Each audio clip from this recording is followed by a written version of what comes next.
What is up, guys, and welcome back to another video. And today we are going over 10 things that need to happen in the WWE in 2018, and let's get straight on the list with number 10, Shinsuke Nakamura versus AJ Styles.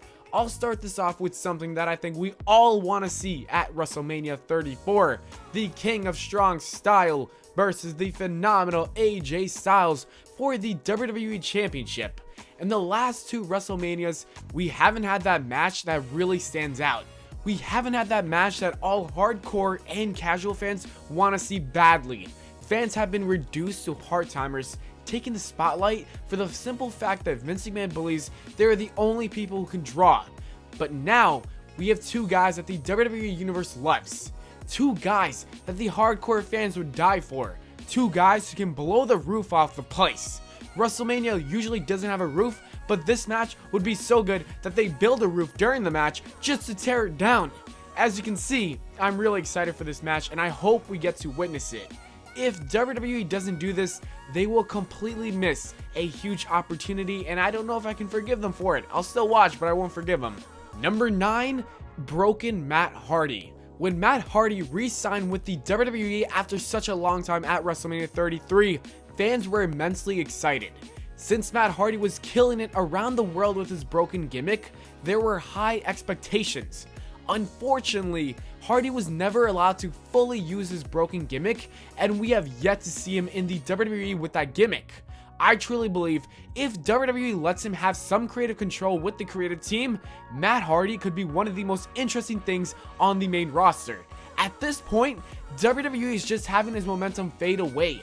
Hardy recently applied to get the trademarks to the broken gimmick, and if TNA doesn't repeal it in like 30 days, we may very well see the character on Raw. Hopefully, TNA's poor management doesn't see that. Number 8, less pay-per-views. One of the worst things about the brand split is the oversaturation of pay-per-views. Having 2 pay-per-views a month is a terrible idea, and I don't know how it's still going on. Pay-per-views used to feel much bigger and more special. Now, we only have to wait 2 weeks and we have another one. Before, I used to get excited for pay-per-views and they were absolutely can't miss. Nowadays, I can skip a pay-per-view and it really wouldn't affect me or my knowledge about what's going on. They have the same matches on Raw and SmackDown anyways.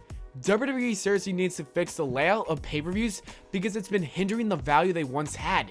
Either have 1 month be Raw and then the following month be SmackDown Live, or just have both brands featured on the same pay-per-view. It could also help sell tickets, which seems to be a huge problem in today's wrestling. Number 7, cancel 205 Live and have the Cruiserweights be a part of Raw. I think we can all agree and confirm that 205 Live is one of the biggest failures ever in the WWE. The experiment should be over and nobody stays after SmackDown Live to watch these guys. It's really upsetting. As a result of the show, WWE thinks they should completely separate the Cruiserweights from everyone else, which is idiotic. The Cruiserweight division is stupid because most of the guys can be given a world title anyways. This isn't the late 90s anymore where only big guys got the title. It's sad to see talents such as Cedric Alexander, the Brian Kendrick, and Drew Gulak be on a show that nobody watches because they are so talented. These guys will leave if they continue to be treated like this, just like Neville. Number 6, push new talents. WWE needs to start pushing younger guys. The amount of talent on this roster is ridiculous. I would go as far as saying this is the most talented roster the WWE has ever had. More than the Golden Age, Attitude Era, and the Ruthless Aggression. But the problem is that Vince McMahon is completely afraid to push any new guys. He has this fear that they won't sell shows and they won't create traffic for the company. But if you keep doing this and only rely on part-timers, you obviously will never get over the newer guys. Let's say this was how Vince McMahon acted during the Attitude Era. Instead of pushing guys like Austin and The Rock, he would have just shoved Bob Backlund and Bret Hart down our throats. We would have missed out on the greatest moments in wrestling history, and who knows, WWE might have beaten WWF during the Monday Night Wars. The same thing applies with guys like Rusev, Finn Balor, and Luke Harper. By the way guys, happy Rusev Day, hope you're enjoying it. Number 5, Buildup Storylines. If I can describe the WWE in a few words, it would go like this. Greatest roster, awesome matches, but no stories. Storylines, in my opinion, is one of the most important things about wrestling. I would go as far and say stories are more important than the actual wrestling itself, and let me explain myself. Personally, I love the wrestling aspect of matches, and that's enough for me to enjoy wrestling. But when there is an interesting storyline attached to the match, it amplifies my excitement. Let's take a look at The Miz versus Dolph Ziggler and their feud from last year. When the feud first started, I didn't really care too much. I was like, alright. But once the story happened, I was like, this is absolute gold. It made me even more interested in the matches. This year, we got matches like AJ Styles versus Finn Balor with no build, which makes me kind of sad. Hopefully they don't follow this trend next year. Number 4, Conor McGregor at WrestleMania. I know many of you are probably wondering, wait, aren't you the guy who hates Conor McGregor? No, I don't hate him. I think he's actually a genius for stirring up all that controversy to make people more interested in him. WWE needs to get him to be on that WrestleMania card because he could attract a lot of new viewers and it could be really good for business. Also, McGregor has what it takes to be a WWE superstar. He has the fighting experience, the mic skills, and even the walk. I would love a crossover with him and the WWE, and you have to do what you have to do to generate viewers. It's just the way to play the game. Number 3, Daniel Bryan's return. This is only if Daniel Bryan is telling the truth about his other doctors. How can many doctors clear Daniel Bryan saying his brain is normal, but then only one WWE doctor won't clear him? It just doesn't make any sense. WWE should reevaluate him again and see if he is able to compete. Bryan is planning on leaving WWE later on if they don't clear him and going to New Japan or Ring of Honor.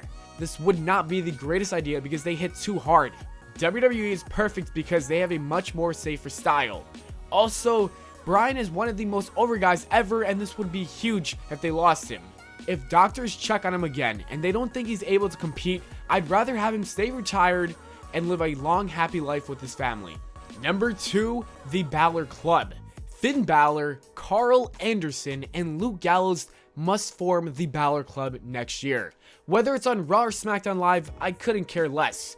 But all 3 of these guys are extremely talented and they are pretty much doing absolutely nothing at the time. I would love for these guys to be like the club in 2016 with AJ Styles when they basically destroyed people like John Cena and the rest of the roster. There's so much money and entertainment to be made between these 3 guys, and I'm hoping we eventually get it. It would be a true shame to not see it happen. And number 1, Vince McMahon's retirement. This one is very simple. Vince McMahon is seriously out of touch, and it has been reported that he wanted Ellsworth versus Charlotte at WrestleMania 34. This proves Vince McMahon is losing his wrestling mind and he needs to go out the door and never come back. We must see the rise of Triple H taking over the main roster, otherwise we won't have a memorable year. And that is it for the video, guys. As always, thanks for watching. I hope you all enjoyed. If you did, please make sure to leave a like and subscribe for more. Follow me on Twitter at Pllana, and I'll see you all later.